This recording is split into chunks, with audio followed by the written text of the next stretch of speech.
learn from you as well as give you something on MySQL and the data warehousing world. Hi, I'm Brian Mizjewski. I'm a consultant for MySQL Professional Services. I've been doing database stuff on one side of the road or the other, either as a user or as a vendor, basically since around 1984. Probably the key thing for here, I was the enterprise architect for the American Airlines data warehouse for several years.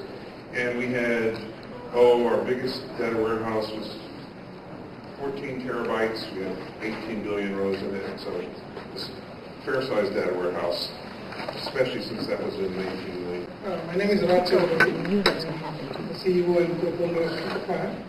Kickfire is a startup which we started the company 2 years ago in Silicon Valley. And we built the first high-performance appliance for MySQL. And we launched this week at this conference.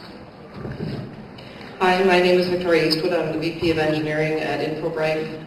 InfoBright has a product called Brighthouse, which is a storage engine specifically designed for data warehousing. I've worked in data warehousing for over 15 some years. Worked with one of the first data warehousing companies on the market, and I've also built several warehouses for financial institutions. Hi, my name is Paul Whittington. I work for Nitro Security. I'm the founder and chief architect. I'm a little bit odd in this group because what I consider a data warehouse and what they consider a data warehouse are very different. I really need, in what we do, a decision support system that runs on an appliance that can handle like 1 billion records with extremely high insert rates. A very different kind of problem that they've been talking about and that their experience is in. More of an embedded system problem, so we'll see what happens as we answer the questions. All right, great. Thanks very much. All right, folks, the rules of engagement are as follows. I have 6 questions that will be put to the panel. If no one takes the lead on responding to a question, I will pick out an appropriate victim. If I feel we're taking too long on a particular question or answer, I'll politely move the discussion on so we can cover the ground if we need to. Also, the panelists don't need to feel obligated to respond to every question, although, of course, we want everyone's input. And lastly, I ask that the panel members respect each other, not interrupt one another while someone's talking. We have 45 minutes today. If we finish the questions I have, we'll see about taking questions from the audience. And I may poll the audience from time to time to see if they agree or disagree with the panel's answer to a particular topic. Do you have any questions? All right, great. Let's get started then. So, first question. Properly creating the physical design and schema of a data warehouse used to be one of the top success factors in whether a warehouse ran well or not. Now, are the advances in modern data warehouse databases antiquating the need for good design, like stars, Snowflake schemas, etc., or do you believe this is still a critical practice to maintain? Anyone may begin. I'll be glad to talk since I have the mic. 60 years ago, Aristotle Onassis said the secret to business is knowing something no one else knows. This is the information age. You don't know anything your competition doesn't know. So from my perspective, the secret to business is doing more with what you have, faster. Bad design. Too many people allow a bad design because the boxes are so much faster. And the truth is, if you want to win the competitive wars, you better have good design. We have not obviated the need for good design.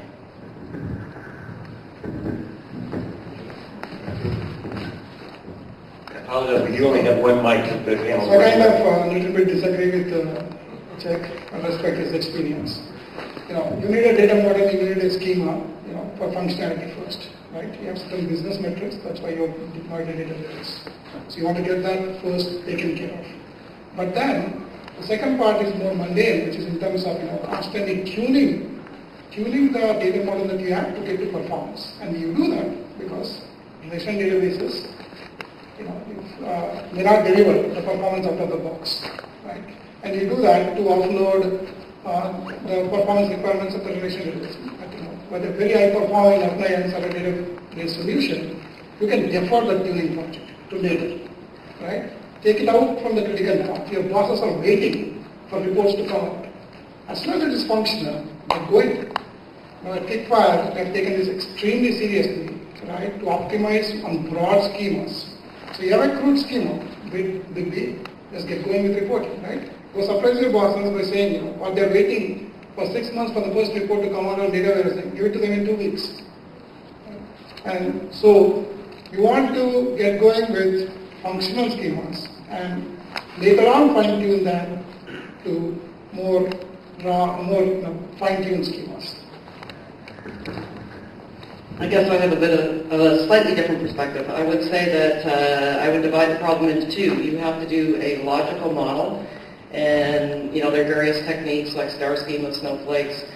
I think there's a lot of technology out there right now that would allow you to have much more flexibility than you currently have with traditional relational databases. But the area where you can save a lot of work is in the physical design. There are technologies available to you which do not require things like partitioning, indexing, because the underlying workings of the database take care of that problem for you. And so it makes it much simpler. You don't have the maintenance overhead of continually tuning that for the queries as they change, as they always do with the business users. I'd say just from experience, the two assumptions people make that are wrong is one, they know what they're trying to do when they start, and they don't. So you always have this balancing act between just get something working to really figure out what you really need to do and over-designing it. In one case with a federal government customer, I saw a schema with 160 tables in it, for example. I labeled that nth normal form because you need infinite processing, but it'll do anything.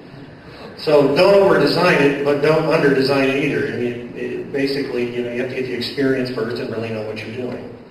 Don't just put a block on a diagram that says database goes here and it'll do anything, because that won't be the reality. Okay, all right. Ron, anything? I'll probably add one little thing. I think it's really important when you're designing your data model, you focus on the data you have or the data you're going to have. If you model the data you have in all the ways, and there's a lot of caveats in this sentence that it can be modeled,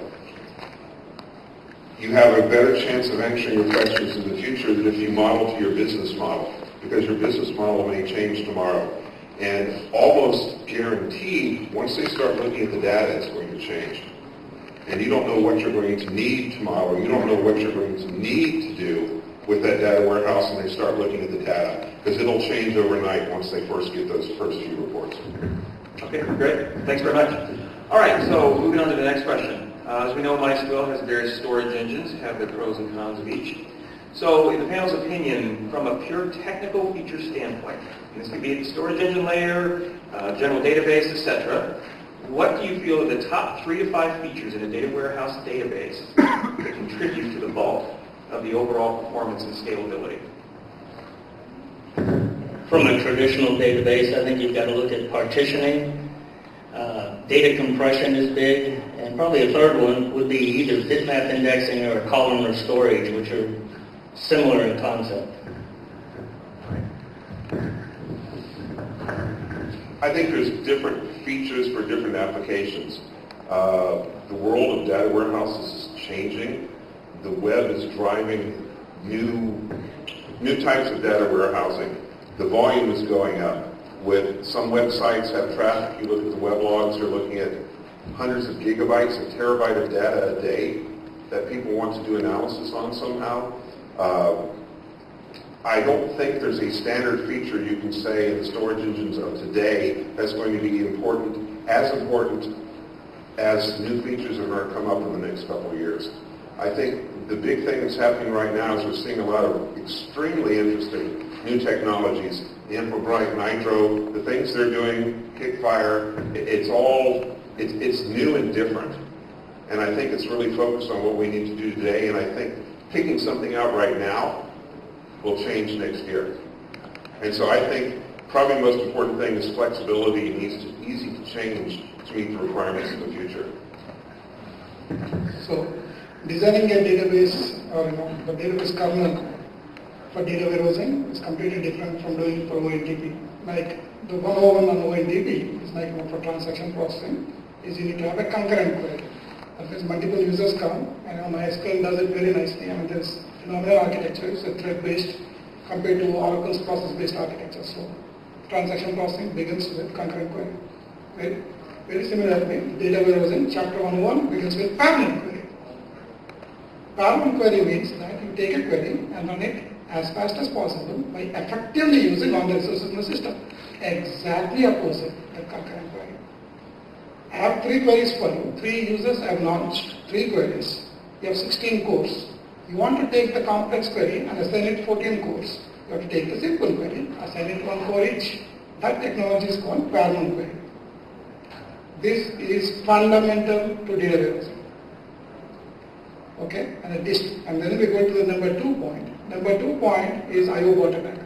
I/O bottlenecks that data warehousing, has a completely different than OLTP. Right? We can solve with techniques like column store compression, but essentially what you're trying to do is get in terms of not use brute force techniques, but use very systematic approach of reducing the I/O. Right? You don't want to throw hundreds of disk pendants, and only want to have 10 disk pendants and have reduced storage capacity to get your performance. Right? So number 3 is optimizer. Very key. You don't want to have a quick optimizer. OLTP calls for a quick optimizer. I give you a query, come back and the optimizer finishes 1 millisecond. Data warehousing, bad choice. Take your 100 milliseconds, take your 200 milliseconds. Explore, enumerate all the different plans. Assign the right cost models, but come back to the right plan. Because you can make with the 200 milliseconds upfront investment, you can take a 2-hour query and execute it in 2 minutes or sometimes 20 seconds. Exactly opposite philosophy to OLTP. Right? Number 4, incremental loading. It's not in data warehousing you just do queries fast. You be able to do incremental loading, which is incremental inserts, incremental deletes. Right? So, by whatever works from column store actually poses you trade-offs in terms of I cannot insert as fast as the row store. So you have to make whatever works for in terms of putting a lot of indexing and pre-computation works against you right now when you're doing incremental loads. So how do you choose it? It's very important to create a database kernel, which is what we have focused on at Kit5, to do parallel query, I/O bottlenecks, good optimizer, and do incremental load. Right? And last but not the least, is the importance of creating simple indexes, very simple indexes that users can understand and create.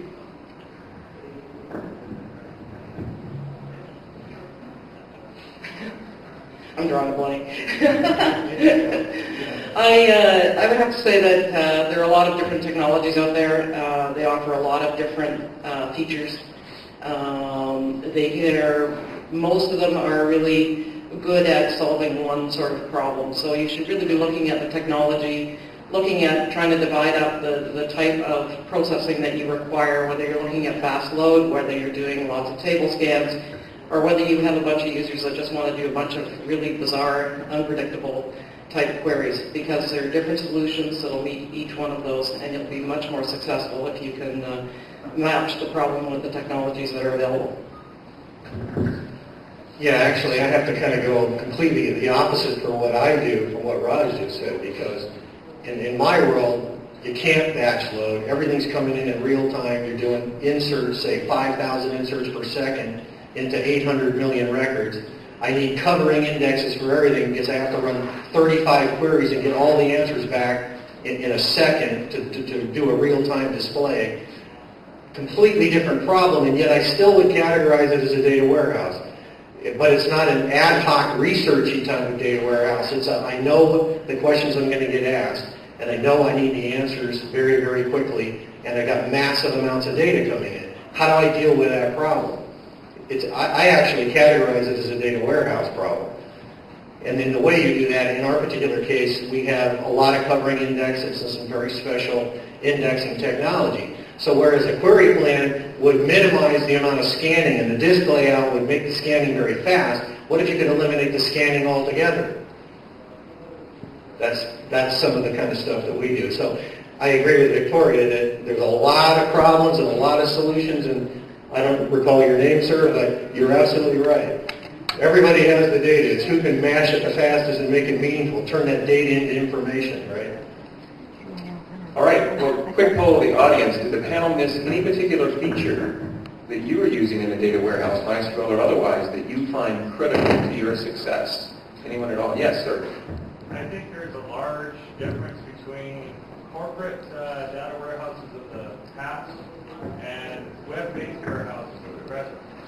the way that we derive reports, 10 years ago is vastly different than the way we derive reports today. 15 years ago, we were looking at the guy that was in the basement that was that came up surface to the surface after a few days of not seeing anyone with these long reports at the end. And now we need everything up to then. Very different. And I think those are two very different paradigms. Thank you. I think I see those answers responding. Yeah, great. Thank you very much. Yes, sir. A big issue, the quick way to solve things that I find in warehousing is concentrating on the roll-up summary tables. I didn't hear mention of that. Okay. Yes, sir. Yeah, roll up the summary tables is an interesting point. Well, what we do when I talk about no scan covering indexes, literally keep everything at the full granularity and be able to roll it up to any level in real time.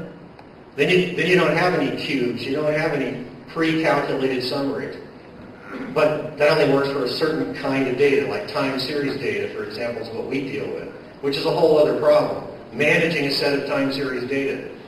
You're going to run out of disk sooner or later. And if anybody who's written delete queries and to manage data, it sucks, right? I think Brian had a point here. Yeah, I think the gentleman in the back said what I tried to say earlier a lot better than I said it. Okay. And I run in constantly, when I go do consulting for websites, social networking type of websites, they're generating humongous amounts of data. And their users, when you go on a social website and you look at what somebody did or you make a comment or put something on there, you want to click instantly and get some feedback that other people are looking at it and things like that. And if you look at the click stream that has to be analyzed or the central data repository where you're keeping track of all that stuff, it's huge. And normally you're scaling out, you've got a whole bunch of servers underneath here. I don't know how many people saw the presentation before, but managing that is not easy. And it's large scale, often terabytes of data that you need to do smaller queries in the traditional data warehouse for smaller, tiny reports, but they have to be real time. The data has to be loaded in and brought out real time. Okay, great. Yes, sir. You understand, the other difference between old style data warehouses and now is they used to be from operational systems. And now there's a lot of unstructured tasks. And in fact, in my case, that's what I'm most interested in. What's my mind out of unstructured tasks? So the nature of data warehouses has changed. And dealing with unstructured tasks as being a pretty difficult problem. Yeah, great point. Thank you. All right. Well, let me go ahead and move this along. All good points. So the next question. We're talking about data warehousing challenges. Now, Gartner Group in their last study that they did in 2007 called out mixed workload performance as the #1 challenge in data warehousing. What that basically refers to is continuous data loading, standard report runs, technical analytic queries, ad hoc queries, all being run basically at the same time against the same data warehouse. So again, they called this out as the biggest challenge that warehouse architects are facing today, and I wanted to get the panel's opinions on whether they believe that's true, and if so, what are the best ways to overcome that? I'm not supposed to pick on anybody, but Gartner is obviously the master of the obvious. And it's only part of the obvious, probably half of it. From my perspective, dealing with corporate America in decision support, data warehousing, business intelligence systems, the biggest problems are not the technology. There's always a technology solution if they have the money. The biggest problems tend to be the political. Getting someone in the organization to be able to fight for this whole thing, whatever it costs, without a firm ROI up front. One of the problems they have is, the accountants want to approve the funding. They want to see what's the return on this investment. A lot of times the business intelligence, decision support systems are driven by people with a vision. They know there's gold in that data. They know they'll find it. They need the system built first. So the issues tend to be more political than technology. I would just say it's another example of people trying to solve non-traditional problems in traditional data warehouses. It's not going to work.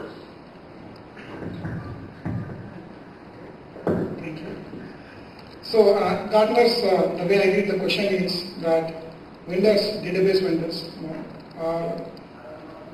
can struggle delivering performance even at smaller data sets.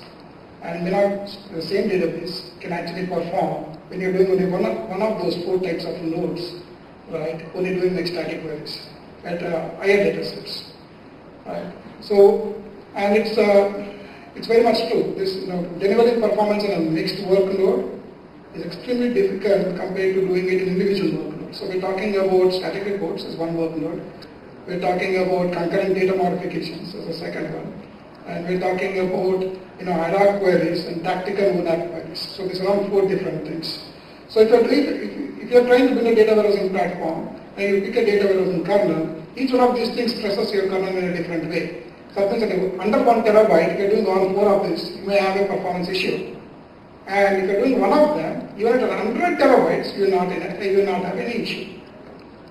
And that's what Gartner is trying to highlight. So when you talk to a lot of customers, not to other friends, everybody beats their chest and says, I have 100 terabyte, I have a petabyte of data warehouse, I have 14 petabytes. How many of them will openly say, I have only 200 gigabytes or 300 gigabytes, I'm struggling? Because once you put all this code together, it's not going to work. Because I'm sharing you some examples. You put column store and compression, all right? It works for query performance. It doesn't work for real-time loading. If you put row store, like Oracle, it works for real-time storage. It doesn't work for query performance. Take a database that has materialized views, indexing, and partitioning. If you know all your queries up front, it works for it. When you summary tables, it works. But it doesn't work for ad hoc queries. Right? So there's a benchmark on TPC Edge, which represents just what Gartner said. It has all the 4 different things. So you will see, for even just a 300 gigabyte, vendors to deliver performance are spending up to $1 million to say, I'm able to do it. So you go out, this is extremely confusing topic because vendors are also not helping in this. If you see, people, vendors quoting, for a terabyte, for data warehousing it costs so much, right? But for a terabyte, you could spend $20,000 or you could spend $1 million for the same terabyte of data warehousing. Because it depends upon which of these mixed workloads you are going to run. Okay? I would agree that in the sense that you are actually trying to deal with mixed workload in an environment, you're going to have to buy a very expensive solution. There are very few technologies out there that do a decent job of workload management, being able to allocate the resources to the various queries, allow the smaller ones go through faster, over and above maybe the large, longer processing queries. The only other solution you have at your disposal is to divide and conquer, in other words, to have multiple warehouses where the technology is more suited for one type. For instance, you could have an enterprise-wide type data warehouse, which is basically serving up analytics to the masses within the organization, and have another area where you see people doing very intricate analytics, because it turns out that very few people do that within an organization, and their needs are quite different, and they're also extremely hard to tune for. Quick comment there. You may not know upfront what is the users are going to expect. So if you want to know upfront, then you can shard it into different projects. But it's best to start with some platform that can provide all these different things and can adhere to your different users. I don't really have anything useful to add, but it occurs to me that it's a stupid question, to be honest with you. I mean, it's like saying, I want a mining dump truck that goes 140 miles an hour. I mean, what? At IBM, we used to say, you can pick your nose with a bulldozer, but you have to be really careful. I mean, it's just a dumb, Gartner's smoking crack, probably. And I am the dick on your website, yeah. All right. Thank you, Paul. You know where you stand now? You need to come out a little. Yeah, that's right. You quit being so bashful. Ask the right question. There you go. All right. Well, switching gears just a little bit, just in terms of architecture and design, the practice of distributed, or what sometimes MySQL calls sharded, data warehouses seems to be increasing, which is a logical data warehouse composed of many different physical servers that breaks the warehouse up by subject matter or domain. So I'd like the panel's opinions on this. Is it good, bad? When is it use case? When does it fit? When does it not? It depends. Thank you. Thank you. The bottom line is, from an implementation standpoint, it's a lot easier to pick one subject matter at a time. Somewhere along the line, the company you're dealing with is going to realize that the integration of all the data sources has value. So it does have to come together. What technology is behind it, whether it's a bunch of boxes running the same thing or a bunch of boxes running different things, technology is going to change so much in the next year that it probably doesn't matter. The bottom line is all the data, all the subject matter has to be accessible for one, call it ad hoc query if you will, but you've got to be able to integrate the data. Technology be damned. I probably should let everybody know I spend about 50% of my time selling services that do exactly that, so I may be somewhat biased on this. But obviously I think it's a really great idea. And I think that there's 2 points. If you ever think you may need to shard, you probably should from day one, because going from a huge fully functional data warehouse to sharding it while you're still performing your daily functions is not easy. It's much easier to start it at front, and there's a lot of application work that needs to be done to make it work. So it's best to do that up front and work through it from day one. If you do it right, you get near infinite scalability, and from that standpoint, it's very, very good. It sounds scary at first when you start it, but once you get the scripts, you get the things in place and make the application changes you need to support it, it's then easy to grow and do it. There have been a whole bunch of people who talked about sharding during the conference. Has anybody not been to a sharding talk? No. Obviously, people are doing it, it's working, and a lot of them are thrilled with it. Thank you. Well, I think distributed is the right approach, and most problems, especially in the web area, most of the problems can be partitioned. So if you have a very good federated layer, and either you have to develop it or leverage it from the open source, and you can, as I said, most problems can be partitioned. Let me give you some examples, right? So you don't typically have, like even if you do your star with next schema, you don't have just one fact and dimensions, one star, right? You do have star constellations, which means that you have multiple stars. It's very easily partitionable. So you put one star on one machine, right, or one database instance. There you go. Or even within the star, you can easily partition by quarters, by years. So as soon as you do that, you don't need this guard box from Teradata, right? You can build it on simple tens of appliances or your own servers.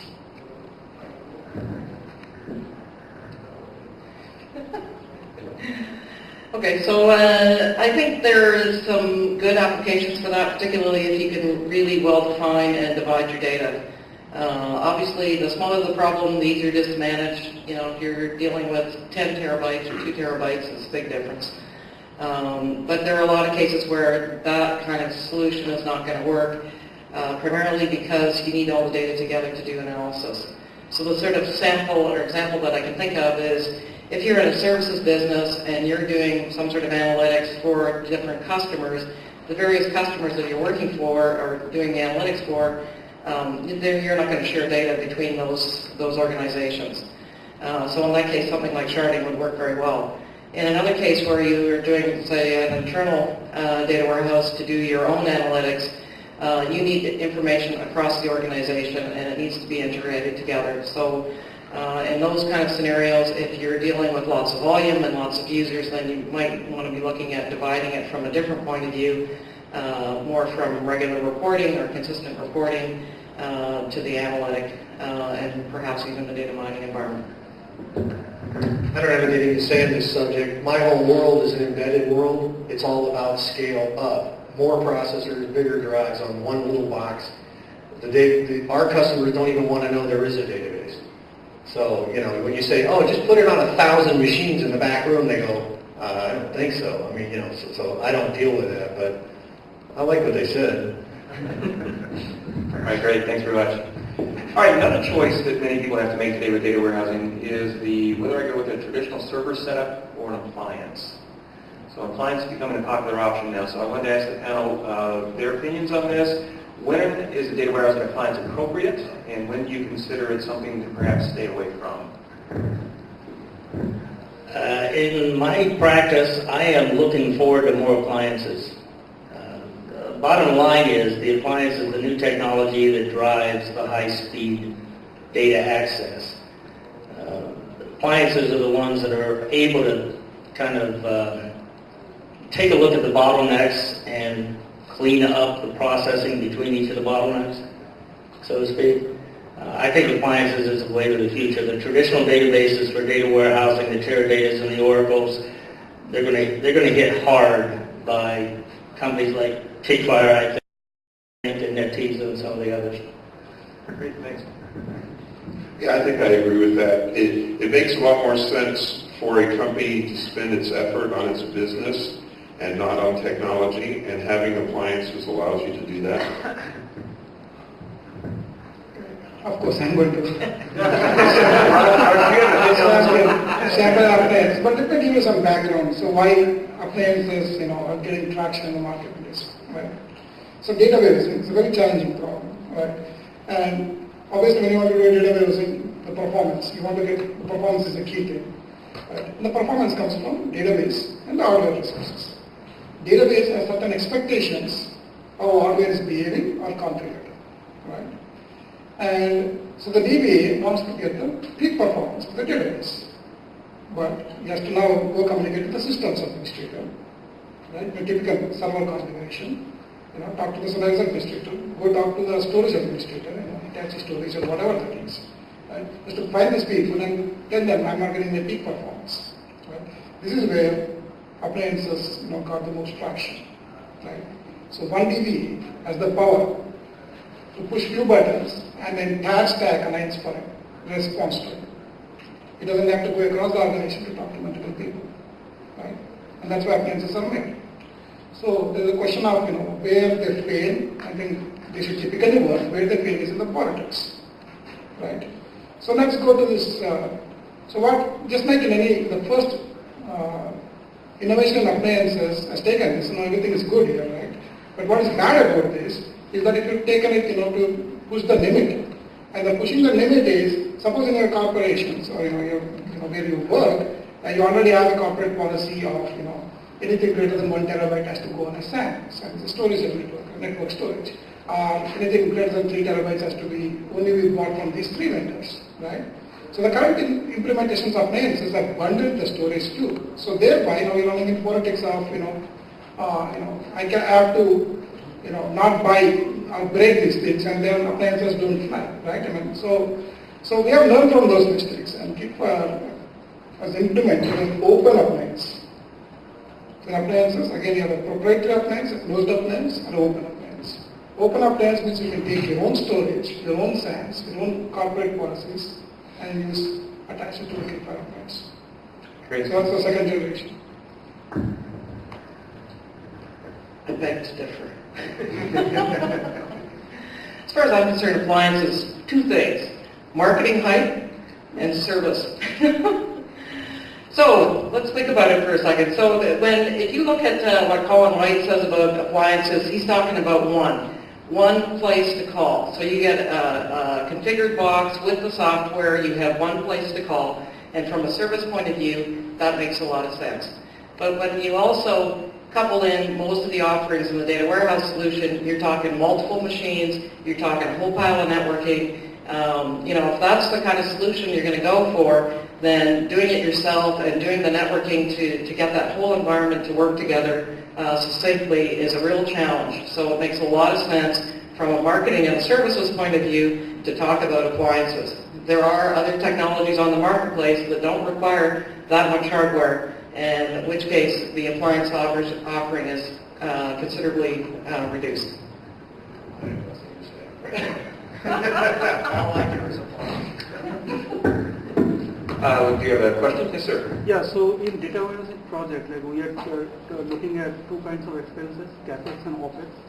So I would like to ask the panel, if I go for appliance model, am I saving on CapEx? Am I saving on OpEx? And so how do they compare? Because like if I am buying an appliance, can I say that like I don't have to hire a DBA or I don't have to tune? I can just run. Number one. Number two, if I buy an appliance for 100 GB, that's how I started, and then I was successful. Then if I go to 500 GB or 1 terabyte, so then like what is the migration part? Like can I keep on buying 100 GB and cluster them together, or I have to throw away all those 100 GB and then buy a 1 terabyte model? So again, I'm asking the question to this panel on CAPEX and OPEX of data warehousing project. Okay, if we only have about maybe 7 minutes to go, so if we could just maybe one or two people could quickly respond to that. One quick response is that the whole appliance technology is new enough, but I don't think there is a canned answer to your question. I think what you have to do is at the time you're ready to make a move, look at what's available and pit one vendor against the other. Okay, perhaps one other response. If you think that an appliance is going to solve all your operational problems, I think you should think again. You still have to do backups, you still got to do your data modeling, you still have to have the care feed of the environment. None of that is resolved. Okay, very good. Go ahead, Roger. So the DBA thing, you always need a DBA. But the question is, what kind of a DBA, right? Is it the most skilled DBA versus, any commonly available DBA? And that's what you want to look at. MySQL Linux is a commonly available skill set versus, Teradata or, Oracle DBAs. Okay, great. Thanks. Now, we only have 5 minutes left. I have one question left, so perhaps if each member of the panel could take 1 minute and answer this.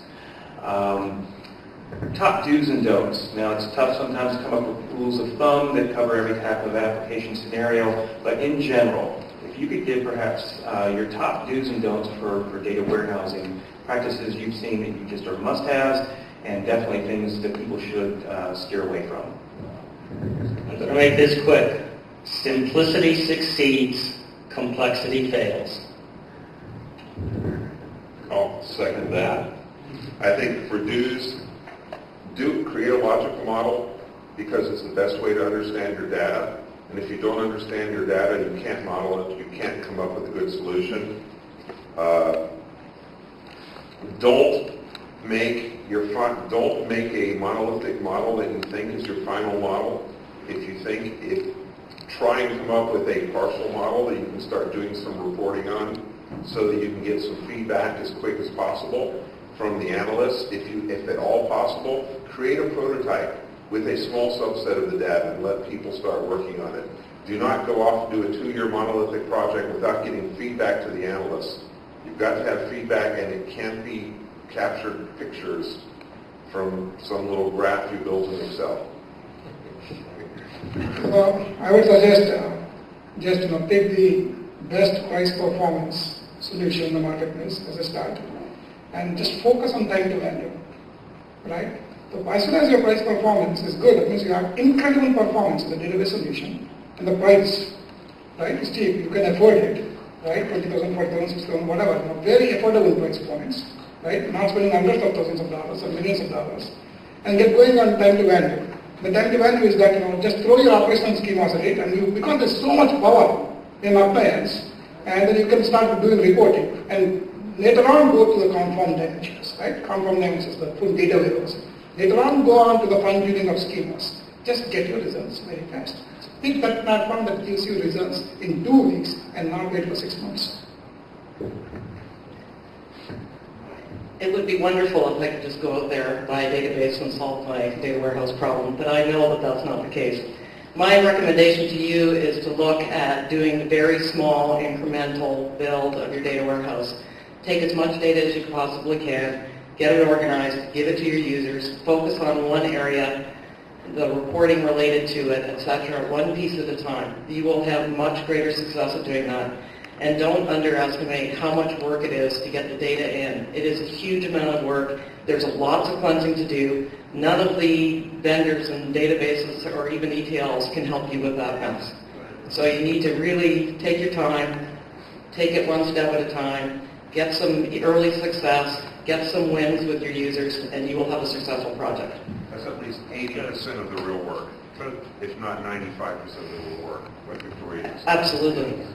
And I've been through it, so I know. I'll keep it real short. Ditto. All right, great. Well, thanks very much. I would add one quick comment. Go ahead, Brian. Okay, one reference. If anybody's considering building a data warehouse and hasn't read Kimball's Data Warehouse Toolkit, get it. At least read the first couple chapters so you have an idea what you're dealing with. I don't doubt that we Sorry. I don't doubt that we have probably missed a question that you have. And so even though we've reached the end of this session, I'm sure the panel will stay behind and be able to field any questions that you do have. For the rest of you, I'll go ahead and release you to the PM break that we have and the upcoming keynotes. Thanks very much for your time.